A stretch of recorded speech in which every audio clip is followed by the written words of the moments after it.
Hello everyone and welcome to Edutap. आप सभी का स्वागत है हमारी इस फ्री रिवीजन सीरीज में for the component of accounting and financial management for bankers. Because as we know कि जैब एग्जाम सिर्फ एक महीने दूर है और इस सीरीज के थ्रू हम लोग एएफएम कंपोनेंट के पूरे सिलेबस को रिवाइज करने जा रहे हैं और जिस तरीके के क्वेश्चंस या एमसीक्यूज आपको एग्जाम में देखने को मिलेंगे उन क्वेश्चंस की आपके साथ प्रैक्टिस करने जा रहे हैं। तो विदाउट एनी डिले हमारा जो फर्स्ट क्लास है उसको स्टार्ट करते हैं, फर्स्ट सेशन को स्टार्ट करते हैं। क्वेश्चन नंबर्स आपके सामने आते रहेंगे और आप उनका आंसर क्या होने वाला है उसको आप लोग नोट करते जाइएगा। सबसे पहले क्वेश्चन नंबर 1 की बात करते हैं। According to the American Institute of Certified Public Accountants which among the following is not a fundamental part of the accounting process. Accounting process का फंडामेंटल पार्ट में जब हम एआईसीपीए की डेफिनेशन की बात करते हैं तो 3 बेसिक प्रोसेस को उसके अंदर इंक्लूड किया गया है। यहां पर हमें ऑप्शन दिया गया है recording, analysing, summarising and classifying. If we talk about the process of accounting तो यहां पर एनालाइजिंग को we do not consider to be a fundamental part of the accounting process. हम लोग रिकॉर्ड करना, क्लासिफाई करना और समराइज करना the information about the economic transactions, that is basically accounting, right. So correct answer यहां पर बनेगा हमारा option number B, analysing, which is not a fundamental part of the accounting. Next, which among the following is not a primary objective of accounting। accounting का primary objective क्या नहीं है? To record, classify, summarize the data related to economic transactions, to provide financial information, to help decision making about deployment of resources, to decide on the personal choices made by the promoters of the company and to communicate the information about economic activities of a firm to all the concerned stakeholders। so अगर हम accounting के objectives की बात करें तो सबसे पहला जो ऑब्जेक्टिव होता है अकाउंटिंग का वो होता है कि किसी भी फर्म या बिजनेस से जुड़ी जितनी भी इकोनॉमिक ट्रांजैक्शंस की इंफॉर्मेशन है, जानकारी है, उसको हम लोग रिकॉर्ड करें, उसे क्लासिफाई करें, उसे समराइज करें। और इससे फायदा क्या होगा? इससे सबसे पहले तो फर्म की परफॉर्मेंस को एनालाइज करना आसान हो जाएगा कि जो फर्म है वो अच्छा कर रहा है, खराब कर रहा है, प्रॉफिट में जा रहा है, लॉस में जा रहा है। और इसके साथ साथ we can also find out कि फर्म के जो रिसोर्सेज हैं उन्हें किस तरीके से बेटर यूटिलाइज किया जा सके in order to increase the performance of the particular firm. तो यहां पर डिसीजन मेकिंग में भी हेल्प करता है अकाउंटिंग का प्रोसेस। इसके साथ साथ फाइनेंशियल अकाउंटिंग की अगर हम बात करते हैं तो ये स्टेक होल्डर्स को इंफॉर्मेशन देने के काम आता है। कंपनी के जो इन्वेस्टर्स हैं, कंपनी के जो भी प्रमोटर्स हैं, कंपनी के जो डायरेक्टर्स हैं, इसके अलावा गवर्नमेंट जो कंपनी को रेगुलेट या ओवरसी करेगी उसको भी इंफॉर्मेशन देने के काम अकाउंटिंग आती है। लेकिन अकाउंटिंग के अंदर हम कभी भी पर्सनल चॉइसेस को रिकॉर्ड नहीं करते हैं। Personal choices of the employees of the company, of the promoters of the company, that is not recorded in the accounting process। That is why correct answer यहां पर बनेगा ऑप्शन नंबर सी। ठीक है, next question number 3। During the 15th century, wealthy people employed trained officers to keep records of their transactions, property, debts, and these trained officers they basically came up with the system of double entry accounting। तो ये जो बिल्कुल initial form of accounting Europe में start हुई है इसे हम क्या बोलते हैं? Stewardship accounting, financial accounting, cost accounting या मैनेजमेंट अकाउंटिंग। आंसर याद रखिएगा, stewardship accounting is the right answer है। स्टीवर्ड्स ऑफिसर्स हायर किए जाते थे वेल्दी पीपल के द्वारा इन यूरोप, जो उनके सारे वेल्थ को मैनेज करते थे, उसको रिकॉर्ड करते थे। इसके साथ अगर फाइनेंशियल अकाउंटिंग की बात करें तो ये इंडस्ट्रियल रेवोल्यूशन के बाद आता है, जब बड़ी बड़ी कंपनीज बनने लगती हैं, जो पब्लिक स्टॉक होल्डिंग वाली कंपनीज हैं जिसमें बहुत सारे इन्वेस्टर्स हैं, उनकी जब फॉर्मेशन होती है तो वहां पर फाइनेंशियल अकाउंटिंग आती है क्योंकि वो उन सभी स्टेक होल्डर्स को फाइनेंसेस की इंफॉर्मेशन देने के काम आ रही है। सो that is your financial accounting. Cost accounting में हम लोग कंपनी के हर एक प्रोसेस में कितना कॉस्ट इनकर होता है, हर एक गुड को, सामान को या सर्विस को बनाने में या जनरेट करने में कितना खर्चा लगता है, उसे कॉस्ट अकाउंटिंग के थ्रू हम लोग जानते हैं। और मैनेजमेंट अकाउंटिंग वो प्रोसेस होता है जिससे हम कंपनी का इंटरनल मैनेजमेंट डिसीजन जो है उसको फैसिलिटेट करने की कोशिश करते हैं। तो करेक्ट आंसर यहां पर क्या बनेगा? Stewardship accounting, right. Next question number 4। What is the most important social purpose of financial accounting? अभी मैंने आपको बताया फाइनेंशियल अकाउंटिंग जो यूजुअली अगर आज के टाइम्स में भी देखें अकाउंटिंग का जो जनरल परसेप्शन होता है वो फाइनेंशियल अकाउंटिंग को लेकर ही होता है। फाइनेंशियल अकाउंटिंग का सबसे इंपॉर्टेंट ऑब्जेक्टिव होता है to give information that is credible, reliable and significant information to the decision makers, particularly the stakeholders of the company। तो यहां पर reliable information to investors to enable them to take efficient investment decisions, that is the most important purpose of the financial accounting। कि जो भी investment करने वाले लोग हैं उनको ऐसी इंफॉर्मेशन दे जिससे उनका डिसीजन मेकिंग जो है वो बेटर हो सके। ठीक है, नेक्स्ट यहां पर जो है correct answer is not option A, correct answer is option number B, to relay reliable information to investors to enable them to take efficient investment decisions। Next, which among the following statements is incorrect about the management accounting? Management accounting के बारे में यहाँ पर गलत statement क्या है? It is forward looking and generally follows more stringent accounting standards। ये statement ही अपने आप में गलत है।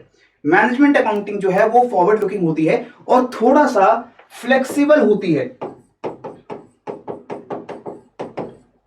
Flexible in the way accounting standards और अकाउंटिंग रूल्स आर इंप्लीमेंटेड। क्योंकि मैनेजमेंट अकाउंटिंग में यूजुअली आप जो कंपनी के बाहर के लोग हैं, जो इन्वेस्टर्स हैं, गवर्नमेंट है, उसको इन्फॉर्मेशन देने के लिए फाइनेंशियल अकाउंटिंग करते हो, लेकिन मैनेजमेंट अकाउंटिंग उनको इन्फॉर्मेशन देने के लिए नहीं है। मैनेजमेंट अकाउंटिंग कंपनी का इंटरनल प्रोसेस है, कंपनी के अंदर के डिसीजंस को फैसिलिटेट करने के लिए है। तो यहां पर अगर आप रूल्स को थोड़ा सा फ्लेक्सिबल रख लीजिए, आपका बेसिक ऑब्जेक्टिव क्या होता है कि जो भी इंफॉर्मेशन आपको चाहिए कंपनी के प्रोसेस के बारे में, उसको बेटर करने के लिए वो इंफॉर्मेशन आपको मिल जाए। रूल्स थोड़े इधर उधर हम लोग कर सकते हैं, ठीक है। तो इस वजह से इनकरेक्ट स्टेटमेंट की अगर हम बात करेंगे तो करेक्ट आंसर बनेगा हमारा option number A, because it is more flexible in terms of implementation of accounting standards. Next question number 6, Who made the first attempt to include figures on human capital in the company balance sheets? Company balance sheets के अंदर human resources को लाने का सबसे पहले जो जिक्र किया गया वो रॉजर एच हरमैनसन जी के द्वारा किया गया है, राइट। तो he came up with the idea that कि जो ह्यूमन रिसोर्सेज होते हैं कंपनी में, एम्प्लॉइज होते हैं, उनका भी अकाउंटिंग के अंदर जो है कुछ रिकॉर्ड होना चाहिए, उनकी वैल्यू भी जो है वो भी रिकॉर्ड होनी चाहिए। Next question number 7, Presently, fair value accounting does not enjoy wide degree of acceptance. Why? Fair value accounting से करंट वैल्यू या मार्केट वैल्यू अकाउंटिंग भी कह सकते हैं, वो बहुत ज्यादा पॉपुलर नहीं है। हम ज्यादातर कॉस्ट कंसेप्ट को, इसमें भी हिस्टोरिकल कॉस्ट को यूज करते हैं अकाउंटिंग करने के लिए। तो यहां पर हम क्यों नहीं यूज करते फेयर वैल्यू अकाउंटिंग? क्योंकि सबसे पहले इसका कॉस्ट ज्यादा होता है। Reliable information about the current market prices वो आपको इजीली अवेलेबल नहीं होती है, क्योंकि मार्केट प्राइसेस में फास्ट चेंजेस होते रहते हैं।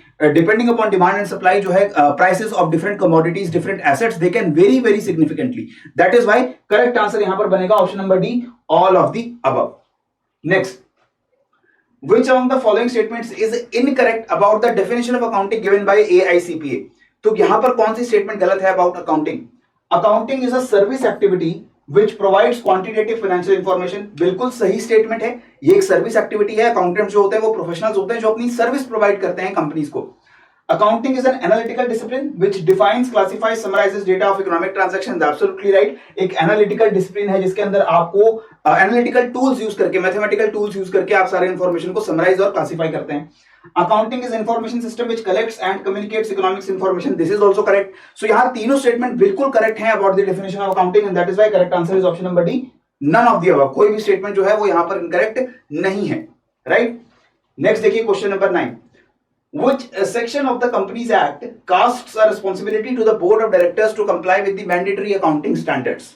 अकाउंटिंग स्टैंडर्ड्स कंपनीज को फॉलो करने ही करने चाहिए और ये रिस्पॉन्सिबिलिटी कंपनी के बोर्ड ऑफ डायरेक्टर्स को दी जाती है कि जब भी कंपनी की एनुअल स्टेटमेंट्स जो है, फाइनेंशियल स्टेटमेंट्स जब रिलीज की जाएंगी तो अकाउंटिंग स्टैंडर्ड्स से उनको कंप्लाई करना पड़ेगा। और अगर वो कंप्लाई नहीं करते हैं तो they will have to disclose कि उन्होंने किन स्टैंडर्ड से कंप्लाई नहीं किया है, क्या उन्होंने नए स्टैंडर्ड्स यूज किए हैं और उससे क्या इंपैक्ट आता है उनकी फाइनेंशियल स्टेटमेंट्स पे। So which section of the companies act gives this responsibility to the board of directors? वो एक्ट कौन सा है?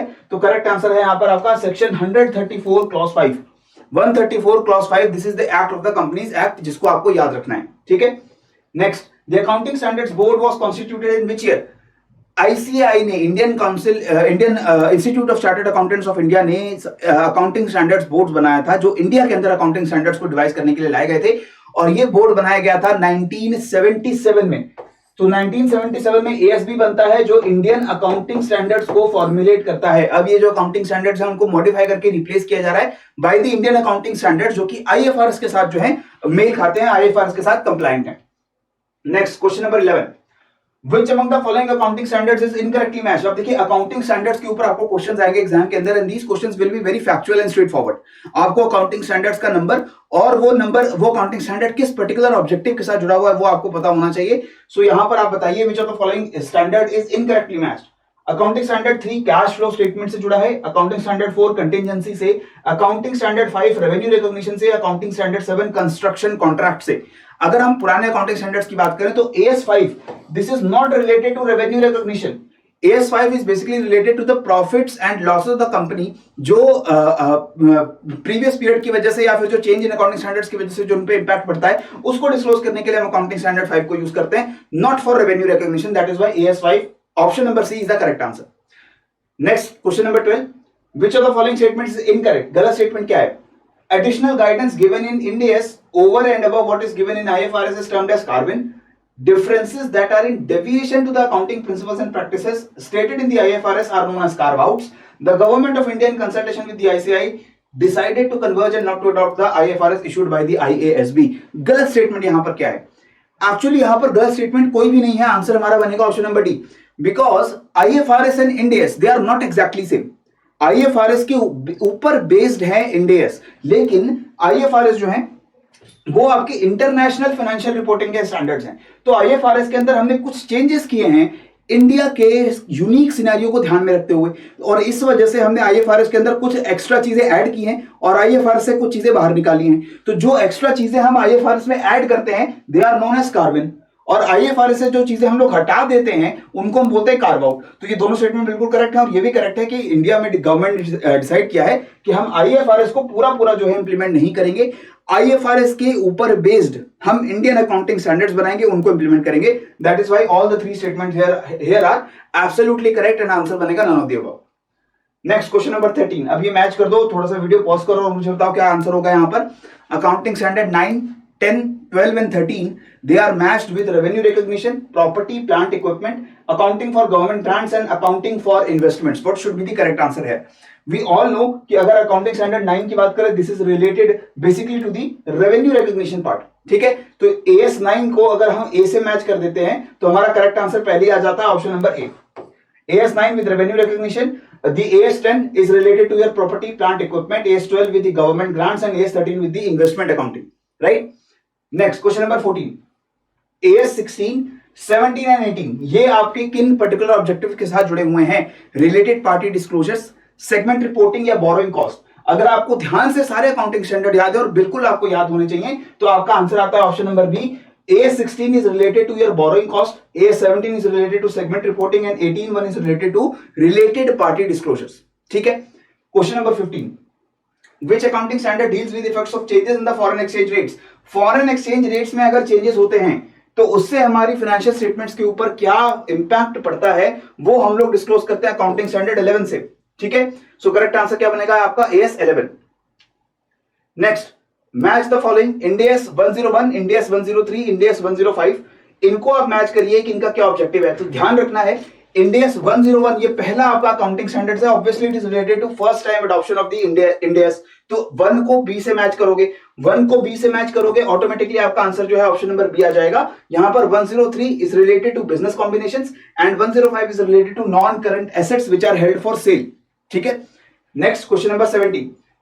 Which among the following Indian accounting standard deals with statement of cash flows? Cash flow अगर हम statements की बात करेंगे तो Ind AS 7, Indian accounting standard 7 वो आपका कैश फ्लो की स्टेटमेंट जो है उससे जुड़ा हुआ प्रोविजन आपका इंक्लूडेड है इन द Ind AS 7.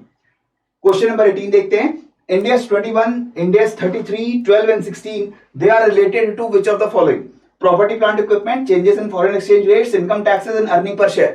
तो यहां पर ध्यान रखना है क्वेश्चन के अंदर भी कि आपको Ind AS पूछा गया है या पुराने अकाउंटिंग स्टैंडर्ड से जुड़े हुए सवाल पूछे गए हैं, उसके हिसाब से आपको आंसर देना है. तो ये अगर हम यहां पर हम करेक्ट आंसर फाइंड आउट करने की कोशिश करें, property, plant and equipment, this was an accounting standard. अगर हम देखें लास्ट अकाउंटिंग जो पुराने अकाउंटिंग स्टैंडर्ड थे वहां पर ये 10th अकाउंटिंग स्टैंडर्ड था. लेकिन in this particular question the correct answer would be Ind AS Ind AS 16 is related to property, plant, equipment. Ind AS 21 is related to change in foreign exchange rates. Ind AS 33 with earnings per share and Ind AS 12 with your income taxes. So यहां पर correct answer बनेगा हमारा option number D. ठीक है. Question number 19. which of the following statements given is correct statement यहां पर आपको बतानी है. Quantitative characteristics are the attributes of accounting information that tend to enhance its understandability and usefulness. बिल्कुल सही है. जो भी आपकी अकाउंटिंग इंफॉर्मेशन होगी वो अंडरस्टैंडेबल होनी चाहिए, वो रेलेवेंट होनी चाहिए, रिलायबल होनी चाहिए. ठीक है, तो ये सारी जो कैरेक्टरिस्टिक्स होती है इसको हम बोलते हैं क्वालिटेटिव कैरेक्टरिस्टिक्स. यहां पर क्वांटिटेटिव जो वर्ड यूज किया गया है स्टेटमेंट में दैट इज रॉन्ग. तो यहां पर हमारी फर्स्ट स्टेटमेंट जो है वो गलत हो जाएगी because this should have been qualitative characteristic. Next, relevance means information should be free from error and bias. Error and bias से अगर इंफॉर्मेशन फ्री है, कोई उसमें गड़बड़ नहीं है, कोई एरर नहीं है, then that becomes reliable information, not relevant information. Relevant information basically means कि whatever information should be given to the investors, should be given to the stakeholders, वो इंफॉर्मेशन इंक्लूडेड होनी चाहिए. लेकिन वो इंफॉर्मेशन करेक्ट है, free from bias है, वो decide होता है रिलायबिलिटी से. ठीक है, तो relevance understandability and reliability and comparability are the qualitative characteristics for the accounting information. That is why only the third statement is right. सिर्फ तीसरी स्टेटमेंट जो है यहां पर वो आपकी करेक्ट स्टेटमेंट है. And last question of the day, यहां पर आपको अगेन इनकरेक्ट स्टेटमेंट आइडेंटिफाई करनी है. That balance sheet is a financial statement that provides aggregate data regarding all cash inflows and outflows of a company. Cash inflows and outflows की अगर हम बात करें तो वो कैश फ्लो स्टेटमेंट से निकल कर आता है, ना कि बैलेंस शीट से. Right, balance sheet is basically recording all your assets and liabilities. Right, so a trial balance is a financial statement that reports a company's assets, liabilities and shareholder equity. That is not trial balance, that is your balance sheet. तो हमारी second statement भी जो है वो यहाँ पर incorrect हो रही है. ट्रायल बैलेंस हम यूज करते हैं हमारे अकाउंट्स की एक्यूरेसी को चेक करने के लिए. ठीक है, हम वो एक फाइनेंशियल स्टेटमेंट नहीं होता हमारा trial balance. Cash flow statement only shows companies outflows, नहीं, इनफ्लोज भी दिखाएगा, आउटफ्लो भी दिखाएगा. That is your cash flow statement. So third statement is also wrong. And income statement that shows the companies income and expenditure. Yes, income statement में हम company के incomes और expenditures को रिकॉर्ड करते हैं. सो यहां पर अगर इनकरेक्ट स्टेटमेंट्स की बात करें तो फर्स्ट, सेकंड एंड थर्ड तीनों स्टेटमेंट जो है वो हमारी यहां पर इनकरेक्ट है. Right, so that is all that we had and these all 20 questions were basically from the first chapter. जो हमारे 35 चैप्टर्स हैं उसमें से जो हमारा पहला चैप्टर है उसी चैप्टर से हमारे 20 क्वेश्चन निकल कर आए हैं. नेक्स्ट सेशंस के अंदर हमारे जो और दूसरे चैप्टर्स हैं उनके ऊपर हम एमसीक्यूज आपके लिए लेकर आएंगे. लगातार जुड़े रहिए हमारी सीरीज के साथ and in very justified amount of time, very limited amount of time we will try कि आपकी धीरे धीरे सारी चीजें जो है वो रिवाइज हो जाएं. So that's it. इस वीडियो को लाइक करिए अगर आपको पसंद आई है, चैनल को जरूर सब्सक्राइब करिएगा और शेयर करिएगा अपने दोस्तों के साथ, because at absolutely no cost you are going to get these revision sessions at EduTap YouTube channel. So पढ़ते रहो, बढ़ते रहो. जय हिंद एंड जय भारत.